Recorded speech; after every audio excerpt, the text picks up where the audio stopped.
তো hello guys, আজ গেছিলাম আমরা ক্যাটারিং করতে। সেয়নদা একদিন গিয়েছিলাম, আজকে তার দ্বিতীয় দিন।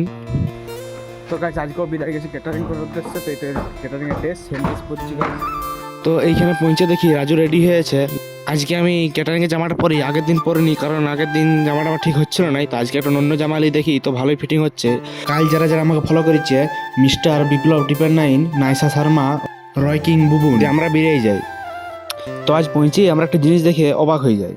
জিনিসটা কি তোমাদেরকেও বলি। তো সবার প্রথম আমরা পৌঁছে গাড়ি ফাড়ি লাগাইলাম, জিনিসপত্র নিয়ে আমরা প্যান্ডেল দিকে যাই। তো প্যান্ডেলে যাই দেখি আজকে দেখি 4 টেবিল। তো অবাক হওয়ার কারণটা হলো আগের দিন 4 টেবিল ছিল না, তো আজকে আমরা 4 টেবিল দেখে সবাই অবাক হয়ে যায়। দিয়ে আমরা আস্তে আস্তে খাবার দিয়ে চালু করে দিই। দেখছো রাজু এখানে তোমাদেরকে লাইক করতে বলছে, তা তোমরা লাইক করছো না। দিয়ে আমরা হালকা করে টিফিন করি, আর কিছু ছিল খেতে বসে যায়। তন্ময়, রাজু, আমার খুব খিদা পায়, কিন্তু কিছু করার নাই, ওরা না হলে আমরা খাইতেও পাবো না।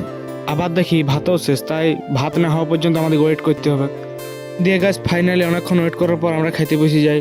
সত্যজিৎ কাকা আর মিলানদার এখনো খাওয়া হয় নাই, তাই ওদের গিটা উঠে বলে এক অনামত করে উঠাই। তো আর উঠানে বলে তন্ময় আমাদেরকে পাতা টাতা দিচ্ছে। তো পাতা আর ভাত দেখে মনটা একদম খুশিতে ভরে গেল। बाबू आप क्लियर कर लो यार। দেখতে হচ্ছে খাটি ফোনে কথা বলতে বলতে খাটি দিচ্ছে। তো আজ ভাত আর খাসি মাংসের ভোজ ছিল বলে মানে একদম